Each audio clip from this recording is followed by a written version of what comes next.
le samedi 18 décembre, quand Émile réalisa un exploit qui fit jubiler tous les villageois de Lönneberga et qui lui permit de se faire pardonner toutes ses bêtises. Un soir, à l'approche de Noël, les habitants de Kathult s'étaient réunis dans la cuisine pour vaquer à leurs occupations d'hiver. La mère d'Émile faisait tourner son rouet, le père d'Émile réparait des chaussures, Lina cardait de la laine, Alfred et Émile fabriquaient de nouvelles dents pour les râteaux. La petite Ida avait trouvé un nouveau jeu amusant qu'elle s'entêtait à tester sur Lina, qui était ainsi perturbée dans son travail. « Il faut que ce soit quelqu'un de chatouilleux », expliqua la petite Ida. Et pour ça, Lina était la personne qui convenait.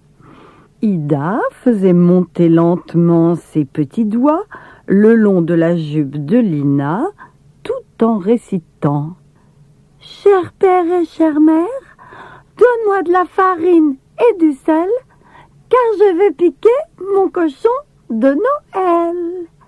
Et quand je le piquerai, il criera. » En arrivant à criera, elle enfonçait son doigt dans le ventre de Lina, qui chaque fois gloussait et poussait des hurlements pour la plus grande joie de la petite fille. C'est sans doute l'expression « piquer mon cochon » qui donna une idée au père d'Émile et qui lui fit prononcer cette phrase terrible. Émile, c'est bientôt Noël et il est temps de tuer ton cochon. » Émile lâcha son couteau et fixa son père. « Hein? Tuer mon petit porcinet? Jamais de la vie! C'est mon cochon de la Ligue anti-alcoolique. Tu as oublié ?»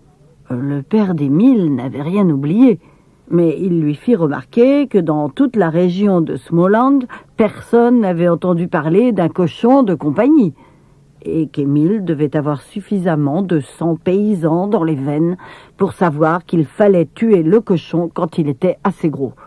C'était d'ailleurs pour ça qu'on les élevait. « Tu le sais bien, non ?» insista son père. Oui, Émile le savait, naturellement. Pour commencer, il ne trouva rien à dire.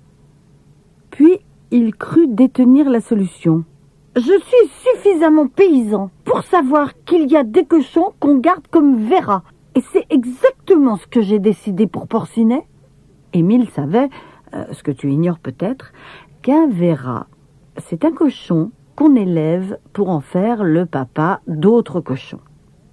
Comme Émile n'était pas bête, il avait calculé qu'en réservant ce destin-là à son Porcinet, il lui sauverait la vie. « En cherchant un peu, je finirais bien par lui trouver une truie, » expliqua-t-il à son père, « pour qu'ils aient ensemble toute une ribambelle de petits cochons. »« Tout ça me paraît très bien, » admit son père. « Mais cette année, Noël s'annonce plutôt maigre pour nous à Kathult. Pas de jambon, pas de saucisses, pas de boudin, rien. »« Donnez-moi de la farine et du sel pour faire mon boudin de Noël, » continua la petite Ida. Émile s'exclama. « Arrête de nous bassiner avec ton boudin !» Il savait bien que ce n'est pas seulement avec de la farine et du sel qu'on fabrique le boudin. Il faut aussi du sang de cochon. Mais pas le sang de Porcinet. Pas tant qu'Émile serait là pour le défendre. Il y eut un silence dans la cuisine. Un long silence pesant qui fut interrompu par Alfred qui poussa un juron. Il s'était coupé le pouce avec son couteau tranchant et le sang giclait. « Oh, ce n'est pas parce que tu jures que ça ira mieux !» fit remarquer le père d'Émile avec sévérité. « Je ne veux pas qu'on jure dans ma maison. » La mère d'Émile alla chercher un morceau de lin propre et lui fit un pansement. Alfred se remit aussitôt au travail. Tailler de nouvelles dents faisait partie des bonnes occupations pendant l'hiver. Il fallait vérifier l'état des râteaux et remplacer les dents abîmées pour que tout soit en ordre à l'arrivée du printemps. Je disais donc, reprit le père d'Émile en regardant tristement devant lui, cette année, notre Noël sera bien maigre à Cathoult. La nuit suivante, Émile resta longtemps éveillé dans son lit. Le lendemain matin, il cassa sa tirelire et prit 35 couronnes. Puis il attela Lucas au vieux traîneau et partit à Bastefal, où il y avait beaucoup de cochons. Il en acheta un, bien gras, qu'il ramena à la maison et mit dans la porcherie avec Porcinet. Puis il alla retrouver son père. « Maintenant, il y a 2 cochons dans la porcherie. Tu peux en tuer un, mais je te conseille de ne pas te tromper. » Une colère noire s'était emparée d'Émile. Cela lui arrivait de temps en temps, et alors il ne se préoccupait pas du ton qu'il employait pour s'adresser à son père. Tuer un pauvre cochon pour sauver la vie de Porcinet lui parut épouvantable. Mais comme son père ne comprenait pas qu'il puisse exister des cochons de compagnie, il ne voyait pas d'autre moyen pour avoir la paix. Pendant 2 jours, il évita d'aller à la porcherie et chargea Lina de nourrir les 2 cochons. Le matin du 3e jour, alors qu'il faisait encore nuit, il fut réveillé par les cris stridents et désespérés d'une bête. Et puis, le silence. Émile souffla sur la vitre recouverte de givre pour pouvoir regarder dehors. Il s'aperçut que la lanterne de l'étable était allumée. Elle éclairait la porcherie, devant laquelle se déplaçaient des ombres noires. Cela voulait dire que le cochon était mort, que Lina était en train de fouetter le sang qui s'écoulait, et que son père et Alfred allaient l'ébouillanter, le raser et le débiter. Un peu plus tard, la vieille Maya viendrait pour aider Lina à rincer les boyaux, et ce serait la fin du cochon de Bastefal. « Quand je le piquerai, il criera !» murmura Émile en se blottissant dans son lit pour pleurer toutes les larmes de son corps. Mais l'être humain est ainsi fait qu'il oublie. Et Émile oublia lui aussi. L'après-midi, il retourna dans la porcherie et y passa un moment. Il gratta la tête de Porcinet et lui dit d'un air pensif. « Toi, Porcinet, tu es vivant. Il n'y a pas d'égalité dans ce monde. Toi, tu es en vie. » Il décida d'oublier le cochon de Bastefal. Et dès le lendemain, en regardant la vieille Maya et Lina s'activer à couper les dés de poitrine de porc, sa mère préparer la chair à saucisse, faire cuire le boudin et mettre le jambon de Noël en saumure, il se dit que tout allait bien et que Noël était proche. Quand il entendit Lina chanter « Un vent glacial souffle du lac » et qu'il écouta la vieille Maya raconter l'histoire du fantôme sans tête du grenier du presbytère, il ne pensa plus du tout au cochon de Bastefal. L'important, c'était qu'il se soit enfin mis à neiger. « Oh, qu'est-ce qu'elle tombe, cette neige !» fit la petite Ida. Et c'est vrai qu'elle tombait, de plus en plus drue au fur et à mesure que le jour avançait. Puis le vent se mit à souffler, faisant tourner et tourbillonner les flocons. C'était à peine si on voyait les tables. « Oh, c'est un temps exécrable qui s'annonce !» déclara la vieille Maya. « Je me demande bien comment je vais faire pour rentrer chez moi. »« Tu n'as qu'à rester ici cette nuit, » lui proposa la mère d'Émile. « Tu partageras la banquette de la cuisine avec Lina. »« Alors, tu as intérêt à ne pas bouger. Pas plus qu'un cochon mort, » lui recommanda Lina. « N'oublie pas que je suis chatouilleuse. » Pendant le repas du soir, Alfred se plaignit d'avoir mal au pouce. La mère d'Émile ôta le pansement pour vérifier l'état de la coupure, et ce qu'elle découvrit n'était pas beau à voir. La plaie était affreuse. Elle était enflée, rouge et pleine de pus. Des lignes rouges partaient du pouce pour se propager le long du poignet. Les yeux de la vieille Maya se mirent à briller. Empoisonnement du sang, voilà ce qui est dangereux. La mère d'Émile alla chercher le flacon de désinfectant et fit un gros pansement enveloppant la main et le bras d'Alfred.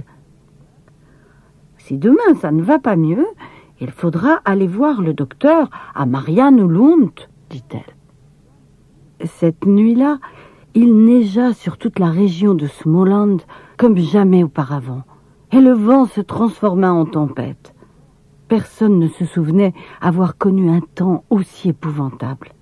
Le matin, quand les gens de Kathult se réveillèrent, la cour était ensevelie sous une épaisse couverture blanche.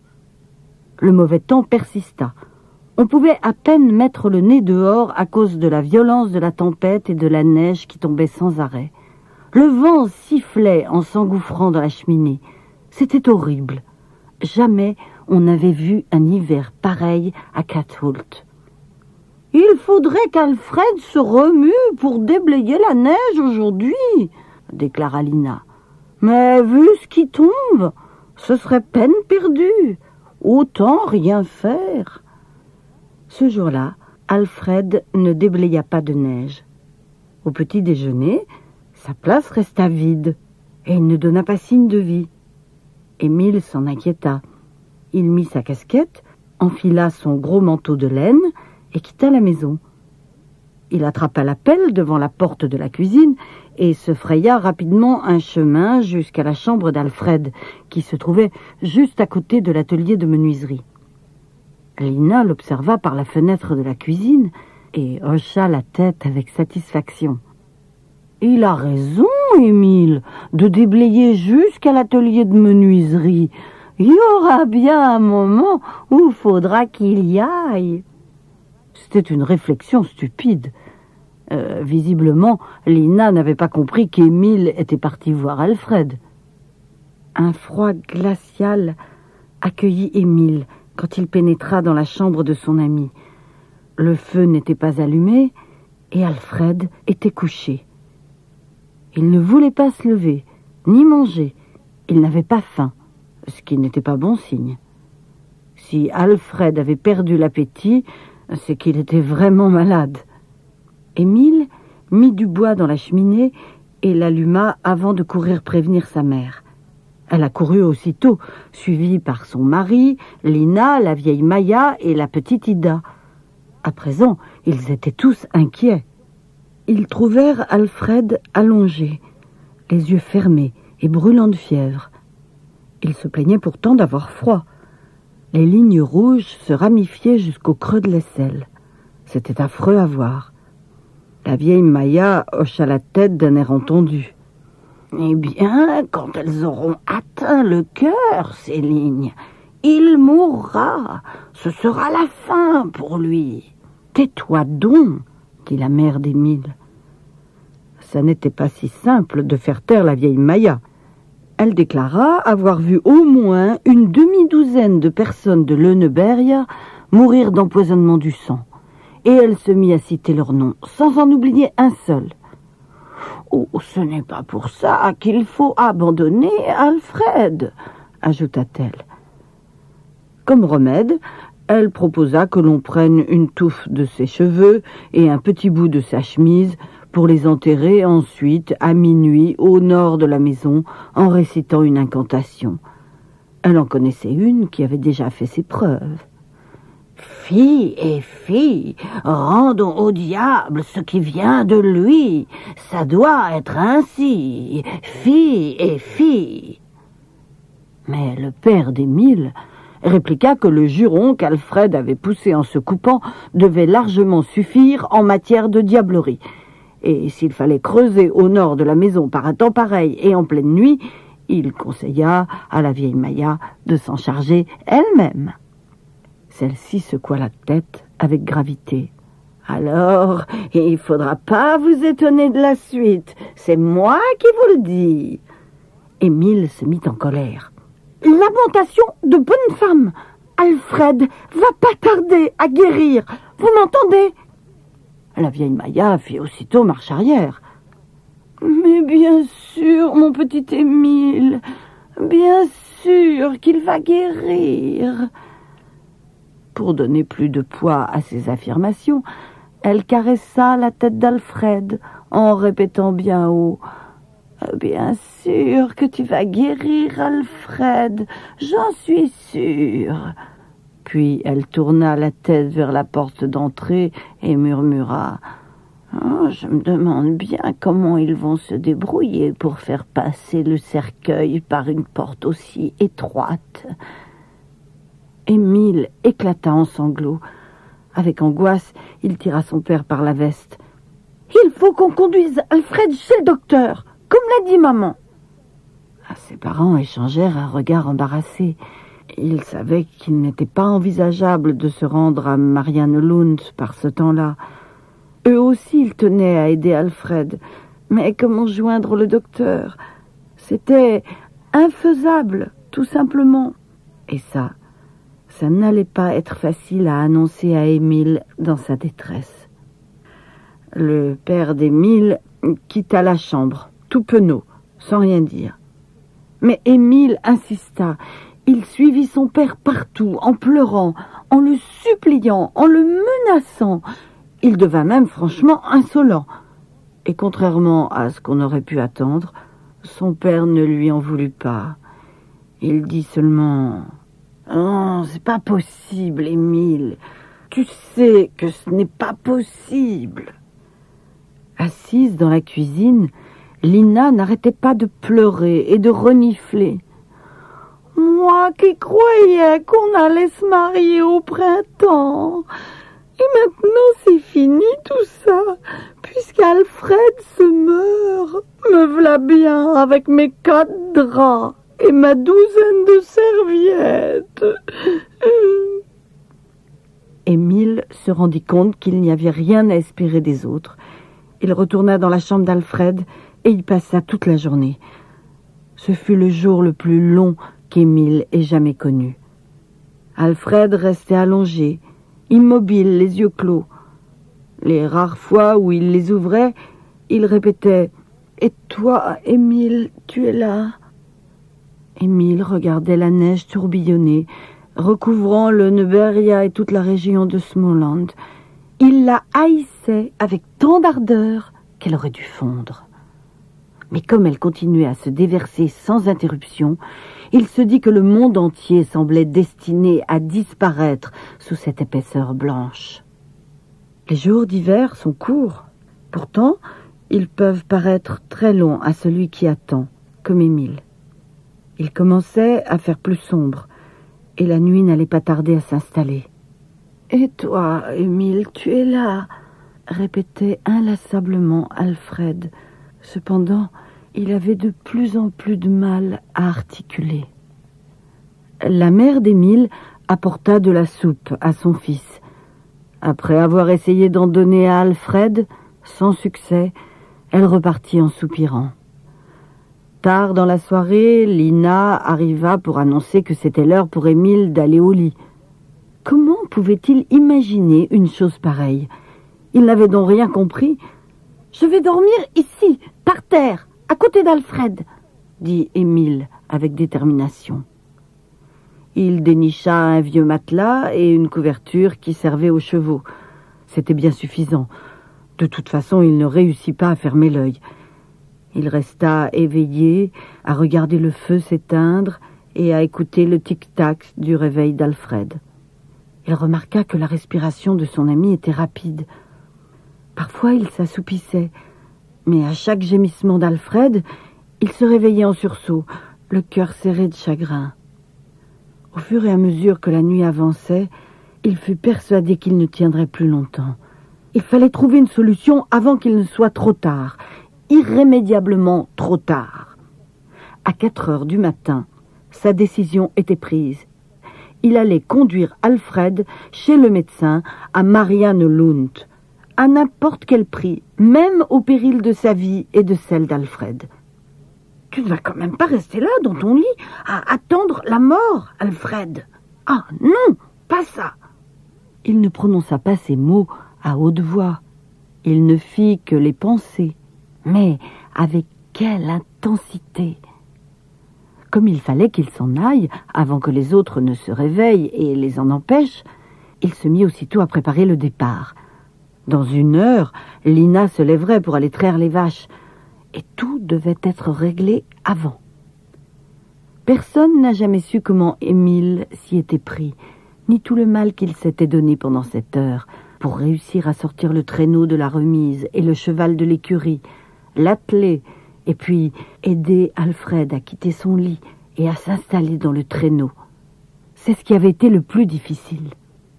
Le pauvre Alfred avança péniblement en s'appuyant sur Émile. Il finit cependant par arriver jusqu'au traîneau, et là, il se laissa tomber, la tête la première, parmi les peaux de mouton. Il resta ensuite sans bouger, comme s'il était déjà mort. Émile l'enveloppa soigneusement dans les peaux, ne laissant dépasser que le bout de son nez. Il s'assit sur le siège du cocher, et d'un coup de rêne, il fit partir Lucas. Le cheval tourna la tête, et lui lança un regard méfiant, comme pour lui dire que c'était de la pure folie de sortir par un temps aussi épouvantable. « C'est moi qui décide, Lucas, mais après, ça va être à toi d'agir, » dit Émile. Déjà, la lumière de la cuisine s'allumait. Lina était donc debout. Ce ne fut vraiment qu'à la dernière minute qu'Émile parvint à franchir la grille de Katholt avec son attelage pour rejoindre ensuite la route enneigée et balayée par le vent. Aïe, aïe, aïe. Le mauvais temps s'abattit sur eux. La neige fouettait les oreilles d'Émile et s'engouffrait dans ses yeux. Il fallait tout de même qu'il voie la route. Il avait beau s'essuyer le visage avec son gant, il n'arrivait pas à la repérer, et les 2 lanternes du traîneau n'y changeaient rien. Mais Lucas était allé à Mariannelund de nombreuses fois, et heureusement le trajet semblait inscrit au fond de sa mémoire. En plus, il était robuste et résistant. C'était le compagnon parfait pour ce genre d'aventure. Le cheval tira le traîneau tant bien que mal à travers les monceaux de neige. Ça n'allait pas vite. Il n'arrêtait pas de s'enliser, mais chaque fois il réussissait à les dégager d'un coup d'encolure. Et ils avancèrent, mètre par mètre. Émile, fort comme un taureau, était obligé de descendre sans cesse pour déblayer la neige avec sa pelle. Il en déblaya tellement cette nuit-là qu'il s'en souviendrait toute sa vie. « On est fort quand il le faut », expliqua-t-il à Lucas. C'est vrai qu'Émile était fort. C'est vrai aussi que les 5 premiers kilomètres ne se passèrent pas si mal. C'est après que survinrent les vraies difficultés et que les choses se compliquèrent sérieusement. Émile était fatigué et la pelle lui semblait de plus en plus lourde. Il n'arrivait plus à dégager le chemin comme il aurait fallu. Il avait froid, la neige était entrée dans ses bottes et il avait l'onglet. Ses mains le faisaient souffrir, ses oreilles aussi, malgré l'écharpe de laine qu'il avait entortillée autour de sa tête par-dessus sa casquette pour empêcher que la tempête ne les emporte. La situation semblait réellement désespérée, et Émile commença à se décourager. Son père avait peut-être raison quand il lui disait « Oh, c'est pas possible, Émile, tu sais que ce n'est pas possible. » Lucas aussi perdit courage. Il avait de plus en plus de mal à faire repartir le traîneau quand il s'enlisait dans les congères. Ce qu'Émile craignait plus que tout finit par se produire. Soudain, l'attelage s'enfonça et il comprit aussitôt qu'ils étaient tombés dans le fossé. Cette fois-ci, ils étaient bel et bien immobilisés, et pour de bon. Lucas s'arc-bouta tant qu'il put, et Émile poussa en faisant un tel effort qu'il se mit à saigner du nez. Le traîneau ne bougeait pas. Une rage terrible s'empara d'Émile. Il était fou furieux contre la neige, le traîneau et toute cette saloperie. Il poussa un hurlement si sauvage que Lucas eut peur. Alfred aussi, sans doute, mais comme il ne réagissait pas, Émile se tut, coupé dans son élan. « T'es encore en vie, Alfred ?» s'inquiéta-t-il. « Non, je crois bien que je suis mort maintenant, » répondit Alfred d'une voix rauque et bizarre. La fureur d'Émile céda la place au chagrin. Il se sentit totalement seul, malgré la présence de son ami dans le traîneau. Il n'y avait personne pour l'aider, et il ne savait plus quoi faire. Il n'avait qu'une seule envie, s'allonger dans la neige et dormir. Une petite ferme était située un peu plus loin. C'était celle qu'Émile avait baptisée la maison aux crêpes. Quand subitement Émile aperçut de la lumière, il reprit espoir. « Alfred, je vais chercher de l'aide !» Mais Alfred ne répondit pas. Émile se fraya un chemin à travers l'épaisse couche blanche, et lorsqu'il arriva à l'étable, il ressemblait à un vrai bonhomme de neige. Le fermier en personne était au travail. Il fut frappé de stupeur en voyant apparaître sur le seuil le garçon de Cahult, recouvert de neige et le visage baigné de larmes et de sang. Oui, c'est vrai qu'Émile pleurait. Il ne pouvait s'en empêcher. Il savait que le patron de la maison aux crêpes n'était pas commode et qu'il ne le ferait pas sortir facilement. Comme le fermier ne pouvait tout de même pas se permettre de refuser, il alla chercher son cheval et une corde et réussit à tirer le traîneau du fossé tout en bougonnant. Si ça avait été quelqu'un de bien, il aurait aidé Émile à se rendre à Mariannelund. Malheureusement, ce n'était pas le cas. Émile et Lucas furent obligés de reprendre leur marche pénible à travers la neige. Ils rassemblèrent le peu de force qu'il leur restait pour poursuivre leur route, mais ils étaient tous les deux bien trop fatigués. Ils avançaient de plus en plus lentement, et finalement, ils s'arrêtèrent. Émile était épuisé. Il n'était même plus capable de soulever la pelle. « Alfred, j'en peux plus !» sanglota-t-il. Mariannelund n'était plus qu'à quelques kilomètres. C'était vraiment dur d'abandonner si près du but. Alfred ne disait rien. Émile craignit qu'il soit mort. Lucas baissait la tête, l'air honteux. Il était épuisé, lui aussi.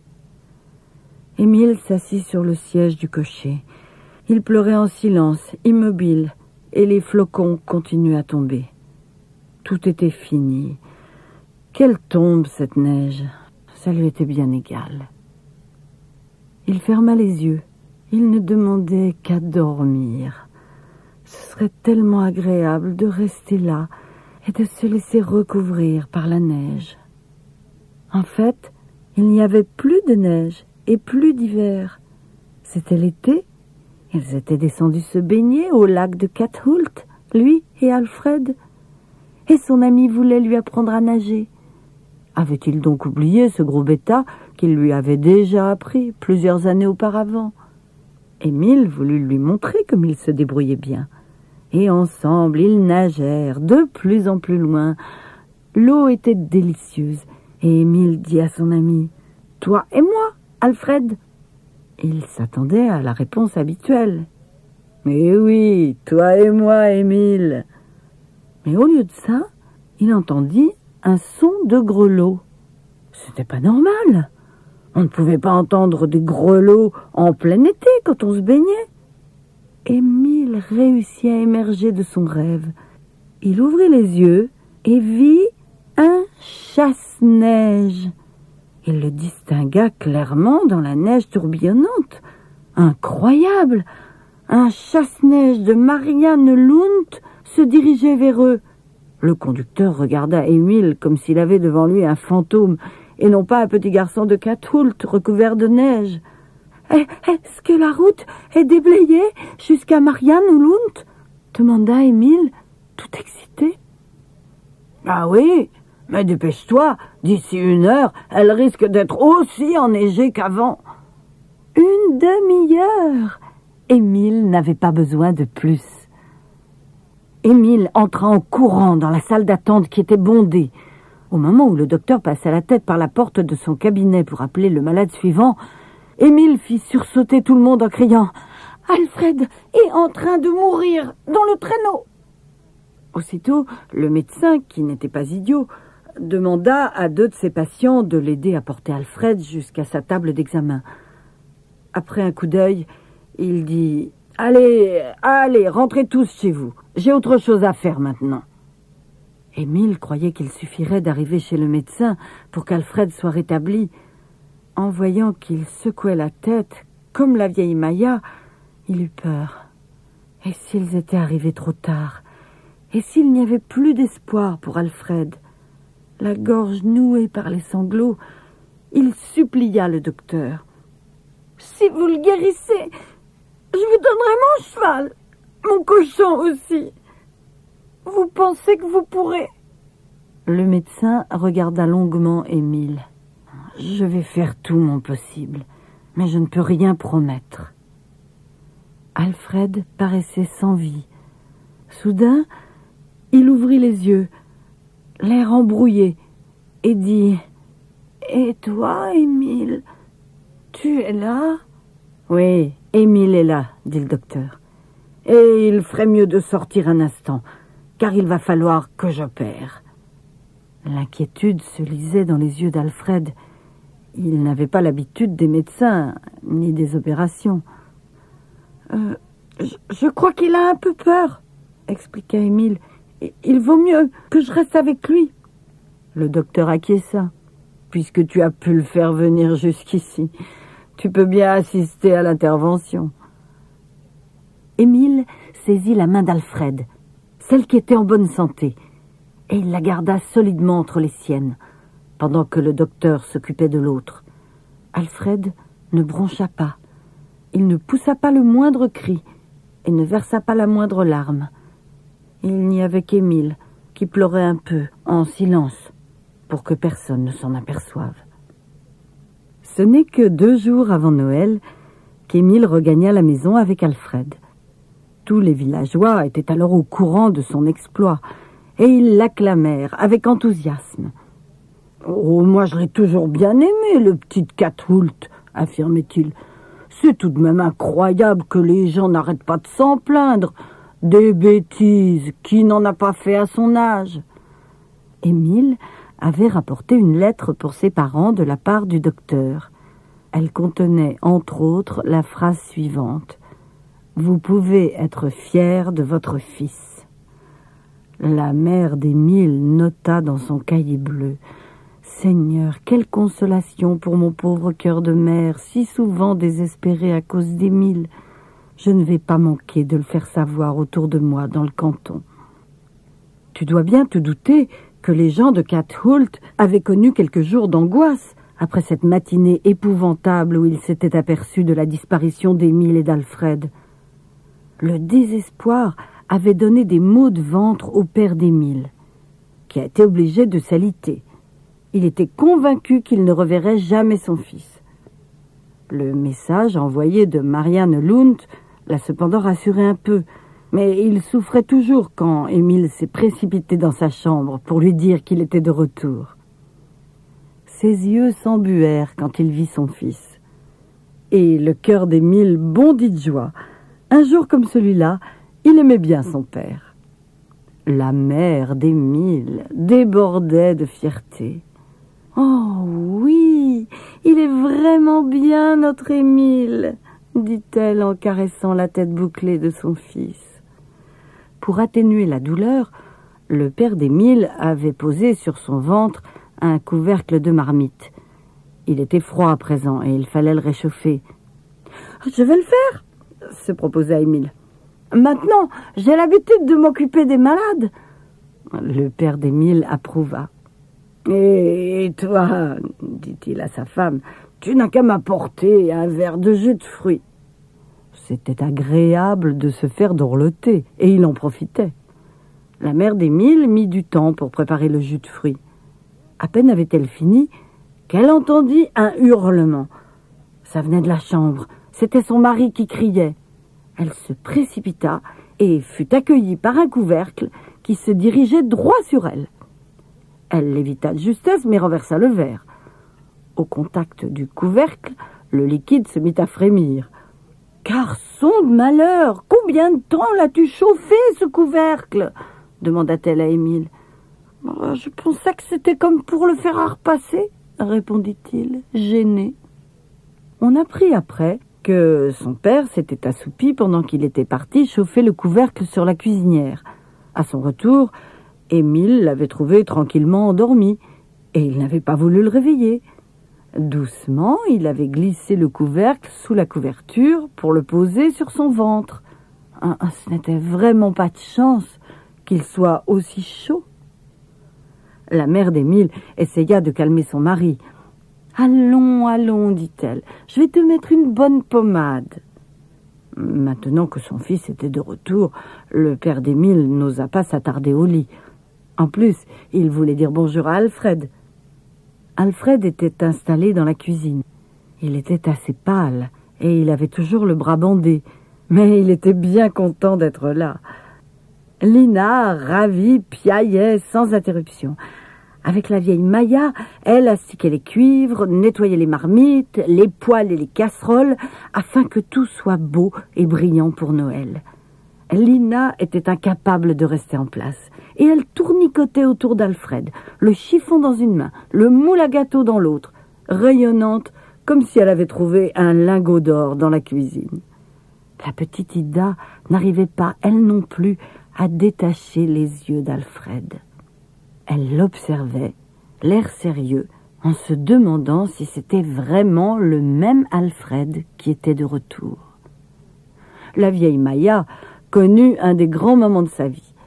Elle parlait d'empoisonnement du sang avec tant de ferveur qu'elle en eut l'écume aux lèvres.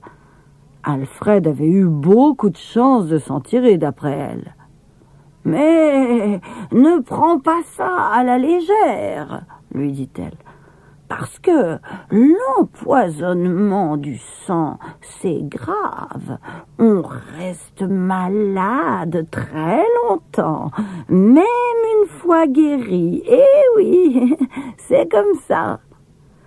Ce soir-là, ils passèrent un bon moment à Kathult. La mère d'Émile sortit la saucisse qu'elle venait de fabriquer. Émile et ses parents, la petite Ida, Alfred et Lina et la vieille Maya, ils étaient tous là, réunis dans la cuisine, joliment décorés pour les fêtes, heureux d'être ensemble. Sur la table, on avait allumé des bougies pour donner un avant-goût de Noël.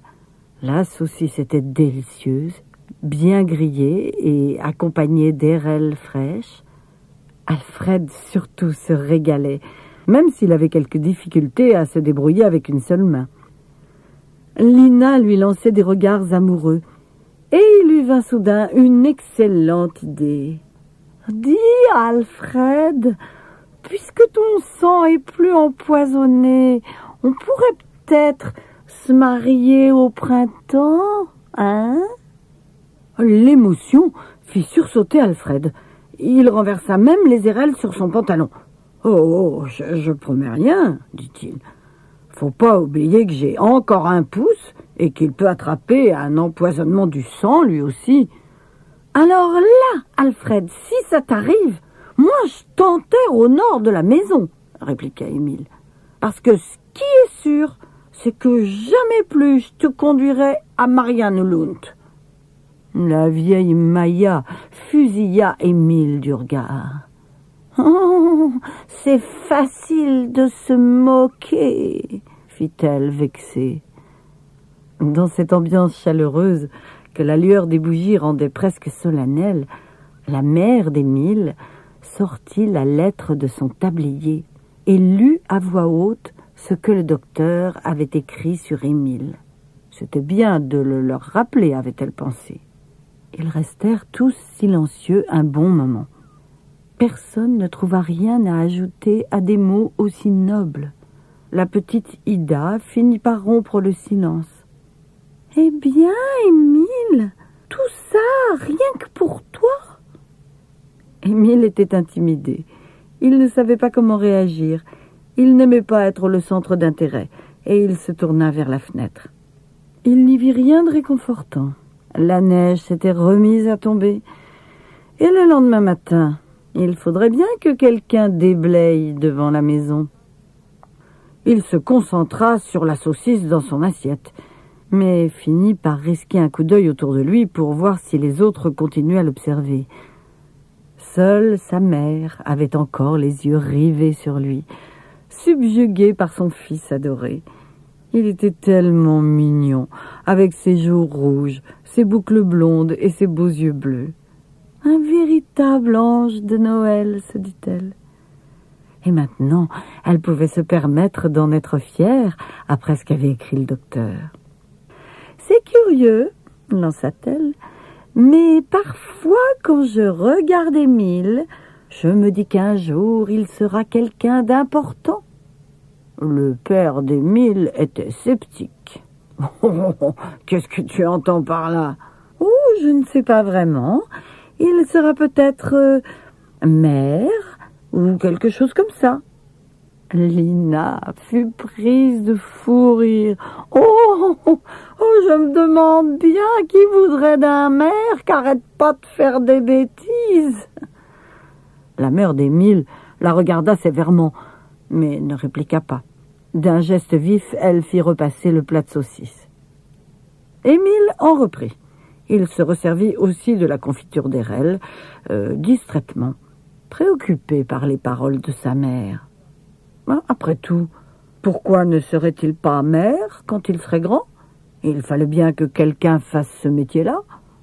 Puis il réfléchit à ce qu'avait dit Lina. Et si jamais il était maire? Un maire qui faisait des bêtises. Quel genre de bêtises pourrait-il bien imaginer? Il se versa un verre de lait tout en s'interrogeant. Des bêtises de maire, ça devait demander un peu plus de réflexion sans doute que des bêtises ordinaires. C'était forcément un peu plus complexe. Il venait de boire une gorgée de lait quand il eut une idée tellement drôle qu'il éclata de rire et éclaboussa son père, comme d'habitude.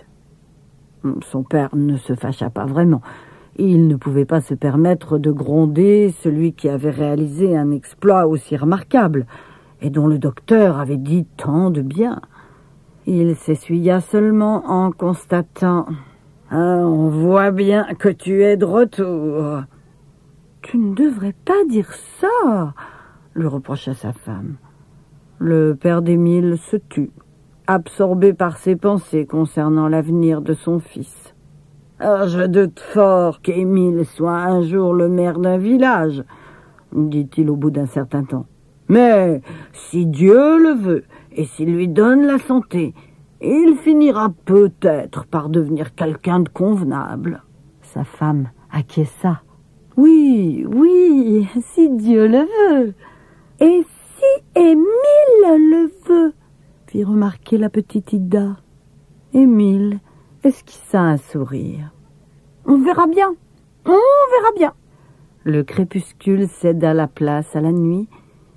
Ils s'endormirent tous paisiblement, tandis que la neige continuait de tomber sur Kathult, sur Lönneberga et sur toute la région de Småland. « Ah, j'ai oublié de te dire. Ne t'inquiète pas pour Lucas et pour Sinet. Le docteur ne les a pas pris à Émile. »